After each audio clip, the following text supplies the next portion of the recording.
అనుదిన వాక్య ధ్యానము. ఈరోజు పాఠ్యభాగము లూకాసు వార్త 2వ అధ్యాయము.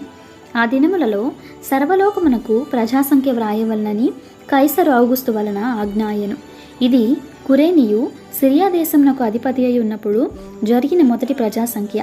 అందరూ ఆ సంఖ్యలో వ్రాయబడుటకు తమ తమ పట్టణములకు వెళ్ళిరి.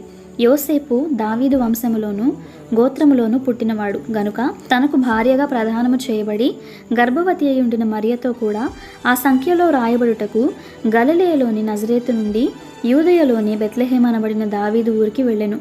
వారక్కడ ఉన్నప్పుడు ఆమె ప్రసవ దినములు నిండెను గనుక తన తొలిచూలు కుమారుని కని పొత్తిగుడ్డలో చుట్టి సత్రములో వారికి స్థలము లేనందున ఆయనను పశువుల తొట్టిలో పరుండబెట్టును.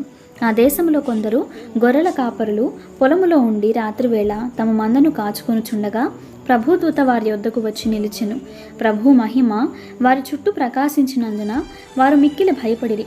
అయితే ఆ దూత, భయపడకుడి, ఇదిగో ప్రజలందరికీ కలుగబోవు మహా సంతోషకరమైన సువర్తమానము నేను మీకు తెలియజేయుచున్నాను.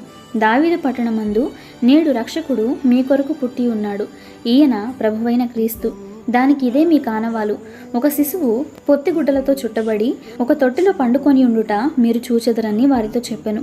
వెంటనే పరలోక సైన్య సమూహము ఆ దూతతో కూడా నుండి సర్వోన్నతమైన స్థలములలో దేవునికి మహిమయు ఆయనకిష్టులైన మనుషులకు భూమి మీద సమాధానమును కలుగునుగాక అని దేవుని స్తోత్రము చేయుచుండెను. ఆ దూతలు తమ యొద్ద నుండి పరలోకమునకు వెళ్ళిన తరువాత ఆ గొర్రెల కాపర్లు జరిగిన ఈ కార్యమును ప్రభువు మనకు తెలియజేయించి ఉన్నాడు. మనము బెత్లెహేము వరకు వెళ్ళి చూతము రండని ఒకరితో ఒకడు చెప్పుకొని త్వరగా వెళ్ళి మరియను యోసేపును తొట్టిలో పండుకొని ఉన్న శిశువును చూచిరి. వారు చూచి ఈ శిశువును గూర్చి తమతో చెప్పబడిన మాటలు ప్రచురము చేసిరి. గొర్రెల కాపరులు తమతో చెప్పిన సంగతులను గూర్చి విన్నవారందరూ మిక్కిలి ఆశ్చర్యపడిరి. అయితే మరియా ఆ మాటలన్నీ తన హృదయంలో తలపోసుకొనుచు భద్రము చేసుకొనెను. అంతటా ఆ గొర్రెల కాపరులు తమతో చెప్పబడినట్టుగా తాము విన్న వాటిని కన్నవాటిని గూర్చి దేవుని మహిమపరచుచు స్తోత్రము చేయుచు తిరిగి వెళ్ళిరి. ఆ శిశువునకు సున్నతి చేయబడవలసిన 8వ దినము వచ్చినప్పుడు గర్భమంద ఆయన పడక మునుపు దేవదూత చేత పెట్టబడిన యేసు అను పేరు వారు ఆయనకు పెట్టిరి. మోషే ధర్మశాస్త్రము చొప్పున వారు తమను శుద్ధి చేసుకుని దినములు గడిచినప్పుడు ప్రతి తొలిచూలు మగపిల్ల ప్రభువుకు ప్రతిష్ఠ చేయబడవలెను అని ప్రభువు ధర్మశాస్త్రమందు వ్రాయబడినట్టు ఆయనను ప్రభువునకు ప్రతిష్ఠించుటకును ప్రభు ధర్మశాస్త్రమందు చెప్పబడినట్టు గువ్వల జతనైనను 2 పావురపు పిల్లలైనను బలిగా నర్పించుటకును వారు ఆయనను యెరూషలేమునకు తీసుకొని పోయిరి. యెరూషలేమునందు సుమేయోనను ఒక మనుషుడుండెను. అతడు నీతిమంతుడును భక్తిపరుడునై ఉండి ఇశ్రాయేలు యొక్క ఆదరణకర్త కొరకు కనిపెట్టువాడు. పరిశుద్ధాత్మ అతని మీద ఉండెను. అతడు ప్రభు యొక్క క్రీస్తును చూడక మునుపు మరణము పొందడని అతనికి పరిశుద్ధాత్మ చేత బయలుపరచబడి ఉండెను. ఆత్మవశుడై అతడు దేవాలయంలోనికి వచ్చెను. అంతటా ధర్మశాస్త్ర పద్ధతి చొప్పున ఆయన విషయమై జరిగించుటకు తల్లిదండ్రులు శిశువైన యేసును దేవాలయంలోనికి తీసుకొని వచ్చినప్పుడు అతడు తన చేతులతో ఆయనను ఎత్తుకొని దేవుని స్తుతించుచు ఇట్లనెను, నాథా, ఇప్పుడు నీ మాట చొప్పున సమాధానముతో నీ దాసుని పోనిచ్చుచున్నావు. అన్యజనులకు నిన్ను బయలుపరచుటకు వెలుగుగాను నీ ప్రజలైన ఇశ్రాయేలుకు మహిమగాను నీవు సకల ప్రజల ఎదుట సిద్ధపరచిన నీ రక్షణ నేను కన్నులారా చూచితిని.